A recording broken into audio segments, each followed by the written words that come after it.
and welcome back to my channel, or welcome if this is the first time that you are joining me.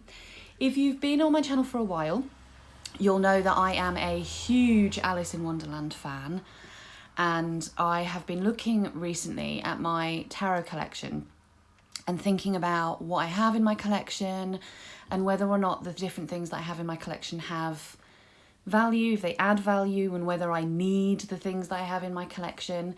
And of course, when I say need, I don't need any of the tarot decks that I have, but you know, whether or not there's value in having 2 or 3 decks that are similar, sort of thing. And one of the things I've been thinking about is my 2 Alice decks. So this is the Tarot in Wonderland, published by Llewellyn, and this is the Alice Tarot, published by Baba Studios. And I thought it might be fun just to have a comparison of the 2 decks and see what they offer that's different, what they offer that's the same, and whether or not both of these decks are adding value to my collection. Now, I'm not going to talk about packaging, I'm not going to talk about guidebooks, I'm not going to talk about cardstock and all that kind of stuff, because it's kind of like comparing apples and oranges. This is obviously a Llewellyn mass-marketed deck, whereas this is a limited print run deck. In terms of cost, they're completely different. In terms of cardstock and all that kind of stuff, they're obviously going to be completely different. So those aren't really the things that I'm considering in respect of this video.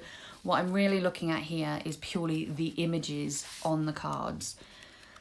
So I'm just gonna go ahead and get them out, and basically we're just gonna go through them and see how the images compare in each deck is the plan. And also, if you're looking at both of these decks, it might also give you an idea of whether you want one, whether you want both, whether you like either, that kind of thing. So hopefully you'll enjoy this, but we will see how we go. So one of the things that it's worth bearing in mind with both of these decks, in my opinion, from what I've seen going through them, is that their intentions when making the decks were very, very different. And what I mean by that is the Llewellyn deck, so this deck, is basically a tarot deck. It's an RWS inspired tarot deck that has taken characters from the universe of Alice in Wonderland and put them into tarot situations. Whereas Baba Studios have taken parts of the story of Alice in Wonderland and tried to make them fit within a deck. And they do say within their guidebook that you can buy separately, that means that sometimes the images that they've picked don't always necessarily make the most sense when it comes to the card, because that there has to be that compromise. But what it does mean is that if you buy the additional guidebook, that at the back of the book you get an abridged version of the story, and it tells you how each card relates to the story. So that's something to bear in mind. If you're looking for a deck that is a tarot deck that happens to be Alice in Wonderland themed, then this is probably going to be your best bet. But if you're looking for an Alice deck with Alice inspired images that is true to the Alice story, and you're not so worried about it being a working functional tarot deck as such, then this will be your best bet. That doesn't mean you can't read with this deck. You absolutely can, and I have done, and it's got some beautiful imagery. But that's just something to bear in mind, is the intentions of the creator when they chose the images that they did. So let's go through the deck and see how we get on. So we obviously start with the Fool. Both decks have gone for a very similar image. So both decks have gone with Alice going down the rabbit hole, which makes perfect sense for the Fool. It's the beginning of her journey through Wonderland. It's such an obvious choice that it doesn't surprise me that both decks have gone for that particular image. The Magician, I like both these cards. I really like both these cards. In terms of the character that they've chosen, I actually think that Baba Studio have made the better choice. To me, the caterpillar doesn't necessarily immediately say magician to me. It's not the first character that I would think of, but I like how they've depicted both of these images. So I think both of these cards are different enough that you could get something completely different from both of these decks if you were reading with them.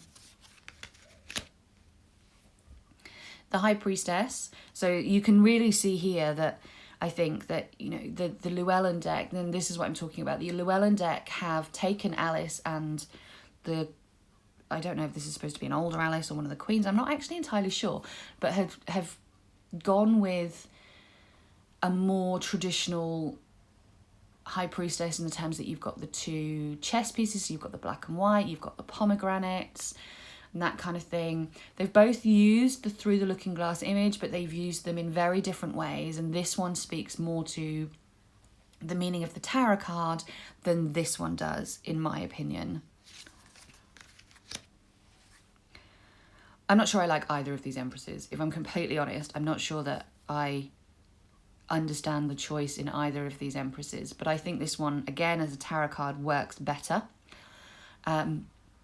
This one, particularly if you know what's going on here and you know this story. I mean, this woman is not motherly or maternal in any way. The baby screams and she doesn't really seem to care. So I think, again, in terms of a deck to read with, this one is a much better choice and a much better image, but I just love this part of the story. So we've got the dodo and the griffin for the emperor. Both have gone with birds, interestingly, but both have gone with very different birds from the stories. But I like both of these images. With the Hierophant, I actually think this deck has made the better choice. For me, the caterpillar screams Hierophant. You know, just the way that he speaks to Alice and the way that he imparts information to her and knowledge to her and is trying to kind of like teach her about herself and who she is and all that kind of stuff. I think the caterpillar is a much better choice for the Hierophant than the Cheshire Cat. So in that respect, I think this one actually does a better job. If you know the story, of course, this one does a better job in terms of the tarot meaning and the choice that they've made. So there's two lovers with the Baba Studio. There's this one and there's this one. This, I don't really get. When you know, I don't necessarily get their choices. I like the card, but I don't necessarily get it. But then the same with this one. When you know the story of the oysters, the carpenter, the walrus and the oysters, it doesn't immediately bring lovers to mind for me. It's, you know, it's all about deception, that story. So I'm not 100% sure on their choice here, but they do go into a lot more detail in the guidebook as to why they've picked that particular image. And then I think they've gone for an image that's just a bit safer for people and a bit easier for people maybe to connect with in terms of the Lovers card. I'll try not to talk about every single one because that could be very, very boring. So again, bearing in mind that Llewellyn have tried to go for the meanings of the tarot cards rather than images from the stories, and Baba Studio have gone from images of the stories rather than tarot meanings, I actually think the Baba Studios have done a much better job here because they're on a train. They're, you know, it's the part of the story where she's suddenly travelling on the train through the countryside, and it has that movement that you get with the chariot that this card actually just doesn't evoke for me. I love both strength cards. I love both strength cards. I have nothing to say negatively about either strength card. I think both have done a really good job and both are very readable. And again, I think they've done a really good job with the Hermit card.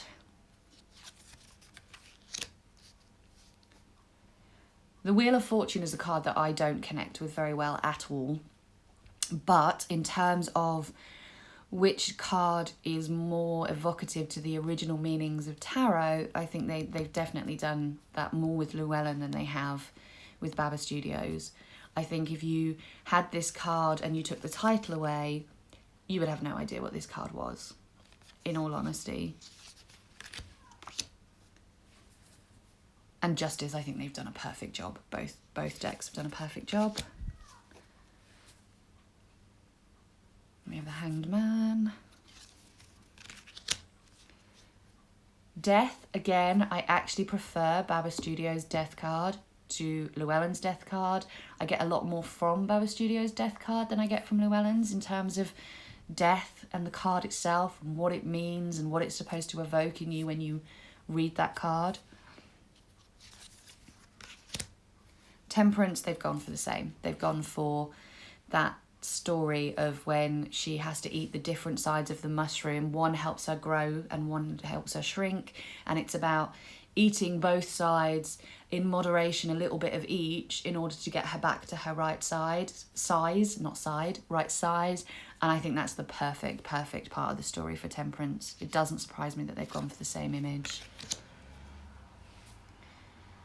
The Devil, this one just makes more sense to me. I mean, there's not much to read in terms of the Jabberwocky, but this one just evokes devil more than this one does.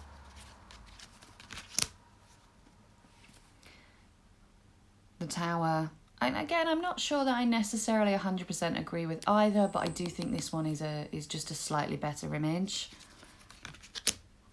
The Star, they've gone for very similar images. The Moon, this is where they've gone for the Walrus and the Carpenter story with the oysters, where they lead them off on a jolly little journey and then they eat them all. And actually, I think I can see how that ties in quite well to some of the meanings of the moon. So in terms of, from a tarot reading perspective, I do think this is the slightly better image.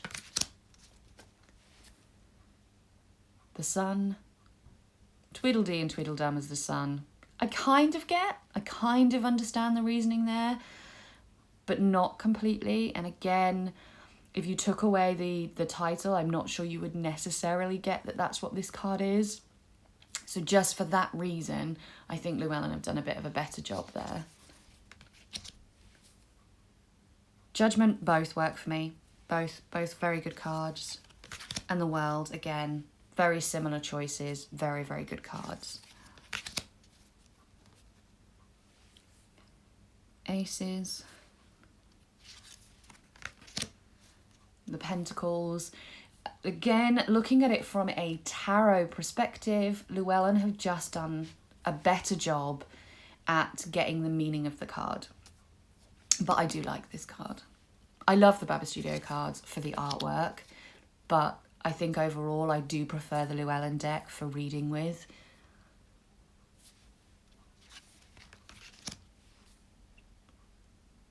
This is one of my favourite cards in the deck. This, to me, is just perfect for the Four of Pentacles. I love the Dormouse. He makes me very happy.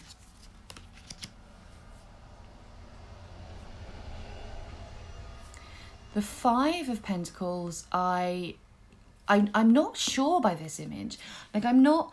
Like, if you don't know what's going on here, basically she walks through the forest, which is called the Forgetting Forest. And when you're walking through the forest, you forget everything. So she doesn't know who she is. She doesn't know her name. She doesn't know that she's a girl. She doesn't know basically anything.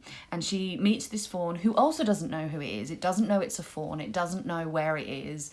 And they are both frightened because they have no memories of themselves. So they decide to walk through the woods together. It's a beautiful little part of the story. I'm just not sure how it necessarily lends itself to the Five of Coins, but I love the imagery. Six of Coins, both very much about sharing and generosity.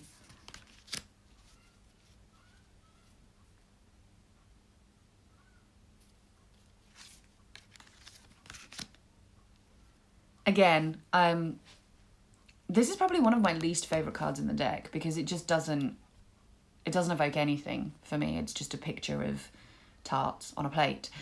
So this one I think is a much better card in terms of if it came up in a reading, this would give you so much more to work with than this one would.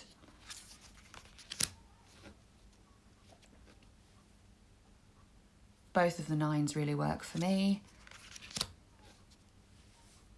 And both of the tens really work for me as well. With the Page, interestingly, they've both gone with the March Hare. And I like them both. I actually really like both of these cards.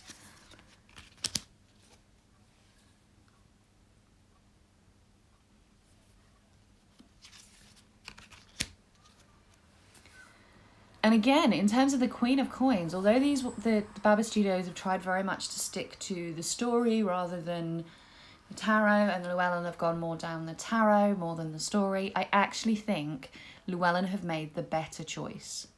Because the sheep, she owns the shop where you can find pretty much anything that you want. And in terms of pentacles and money and, you know, material things and that kind of thing, I just think this one makes so much more sense as a queen than this one does.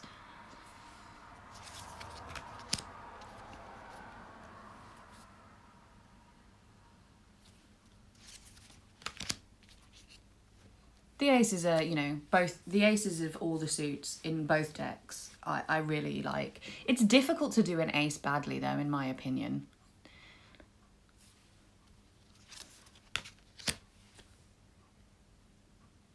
So I prefer this Two of Swords. I love this image, but I prefer this one in terms of tarot reading. The Three of Swords, I like both. I think both have picked very evocative images. Four of Swords, again, I like both, but in terms of tarot reading, I like both. In terms of imagery, I much prefer this one. I just think, I adore this image. But I love the dormouse. There's something about the dormouse that I just really love and am very attached to. So anything with the dormouse in it just makes me really happy.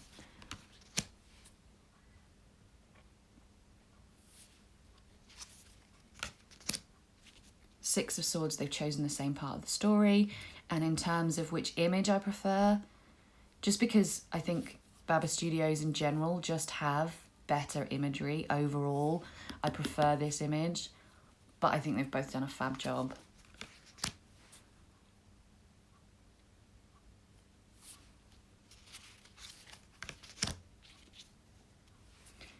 Eight of Swords, I prefer this one. I like my Eight of Swords to look like your more traditional Eight of Swords. I quite like that imagery, and I just think this one reads Eight of Swords a little bit more than this one does, but they both give off that image of being trapped, so I do appreciate that.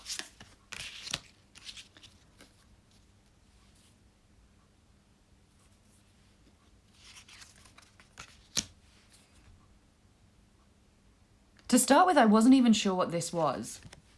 I had to look it up in the book, and these are the eaten oysters after the walrus and the carpenter have led them off to their doom while they're all skipping along really happily. That's the nice bit of the story. And then this is the after bit of the story. And actually, if you know the story, this Ten of Swords works so well. Once you know what's going on, it works perfectly. It's a really good choice.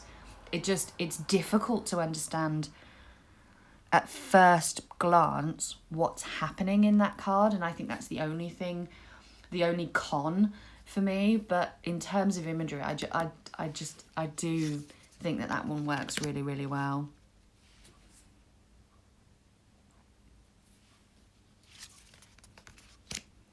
Very similar images for the Knight of Swords. I don't like either Queen of Swords. I'm not going to lie. I don't really like the choice for either Queen of Swords. So I'm sure I'm teaching people to suck eggs here. But again, if you don't know the story, the Queen of Hearts and the Red Queen are two different people. They're not the same person. The Queen of Hearts does not appear in Through the Looking Glass at all. There's a Red Queen and a White Queen instead. So this is the Queen of Hearts from Alice in Wonderland, and this is the Red Queen from Through the Looking Glass, and they both just look so freaking angry and unhappy. And it's kind of like both decks have taken almost all of the negative things that you see in the Queen of Swords and ignored all of the positives, in my view. So I don't really like either choice with the Queen of Swords, but I'm really picky about my Queen of Swords because it's my card.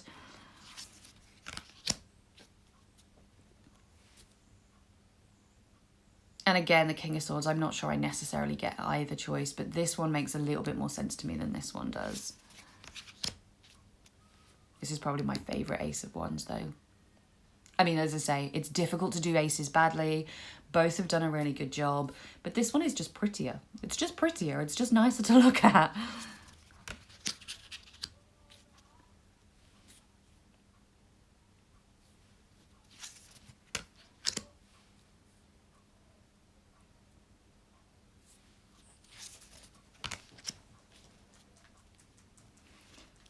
Four of Wands, both, again, I think have made good choices here. But again, I think with the Baba Studio deck, I think that's the difference. With the Baba Studio deck, they've made some really good choices about the images that they've chosen from the story. But in order to effectively understand what is going on, you have to have read the books. And I think that's the difference in some respects. This deck is for people who are interested in tarot and also kind of like the Alice in Wonderland imagery, whereas this one is very much for people who understand Alice in Wonderland and love the story, if that makes sense. In terms of the Five of Wands, both have done a fabulous job. But again, in terms of imagery and visually, I absolutely adore Baba Studio's card. I adore this card. This is definitely my favourite of the two.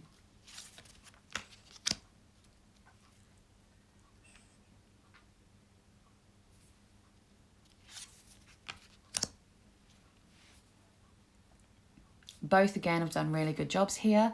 But again, I think you need to understand what's going on and where you are in the story to necessarily understand what's going on in this card and how it works. Because basically she's in the rabbit's house. They're trying to get her out. She's grown to really large size. They start trying to attack her and she's basically defending herself in this particular image. But I don't know if that necessarily comes across if you haven't read the books and you don't know what's happening in that particular image. And I keep saying that, but I think that for me is the difference between the two decks. I think this deck works brilliantly if you know your Alice, is basically what I'm trying to say there. I love both of these cards. I hate Tweedledee and Tweedledum. They're two of my least favourite characters, but I love both of these cards.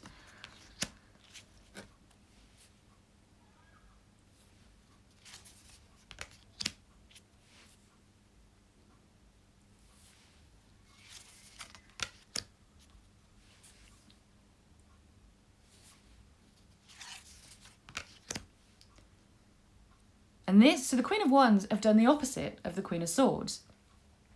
We now have the Queen of Hearts as the Queen of Wands in the Llewellyn deck and the Red Queen as the Queen of Wands in the Baba Studios deck. Sorry, my brain went blank then. And actually, again, I don't know if I love these choices. The problem is with Alice is that there are no nice queens as such. I mean, the queens aren't awful in Through the Looking Glass, but they're not overly likable either, so they don't have much to work with in terms of queens. So I think that they've done the best that they can with the characters that they've been given, if you like, but again, I'm not overly keen on either.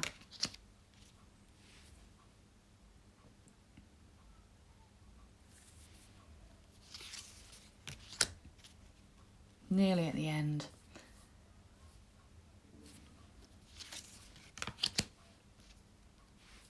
So they've gone for quite similar scenes in the Two of Cups. I actually think this one works a little bit better than this one. And I only say that because of the relationship between the Mad Hatter and the March Hare is a lot stronger and a lot more, there's a lot more of a relationship there than between Alice and the March Hare. I mean, the Alice and the March Hare don't know each other. She turns up, she sits down, she has some tea with them, she goes on her way. There isn't really a relationship there to pull from, where there very much is a strong relationship between these two characters.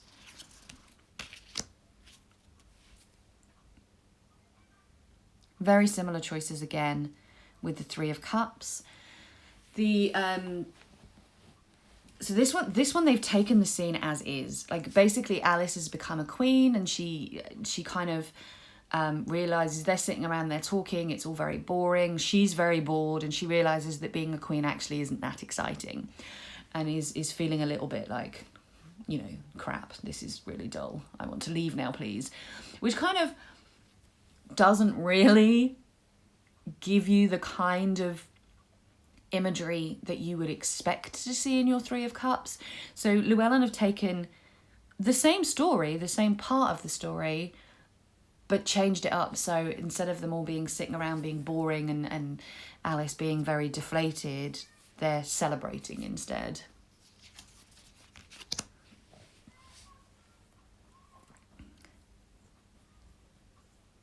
And then they've taken it to the extreme with the Four of Cups, which does actually work, I think.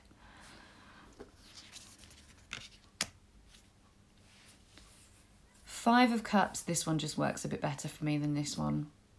This one's a little bit too calm and happy to really evoke that Five of Cups feeling that you get that more from this one, but I love this imagery. Six of Cups, this one is actually my favourite. Although this one is more RWS inspired, this one is my favourite because it's just so freaking adorable.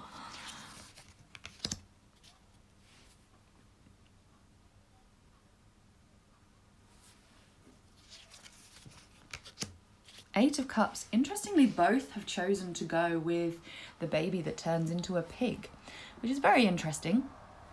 But yeah, I think this one probably is more in line with what you would expect to see in an Eight of Cups, but this is just such a pretty card. And then Nine of Cups, again, anything with the dormouse in it makes me very, very happy. I love this imagery. I adore this imagery, but I think this one is maybe a bit better, but I don't like the caterpillar in this card. Ten of Cups, I prefer this one. Hands down, prefer this one.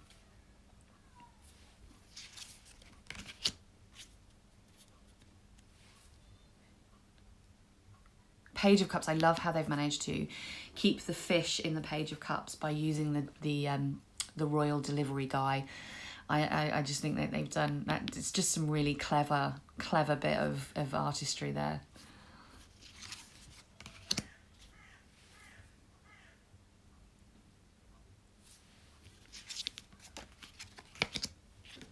Let's move that. It's blocking out some of the light, isn't it?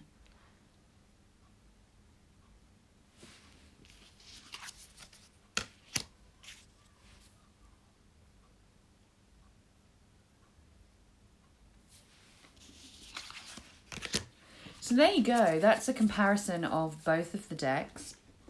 Hopefully you could see them okay and I didn't waffle too much and you enjoyed having a look at both of them.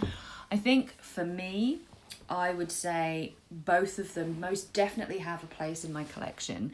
I would never get rid of this deck. So if it was a case of, do I need both decks? What I'm really asking myself is, do I really need to keep this one? Because this is one that I will never part with for numerous reasons.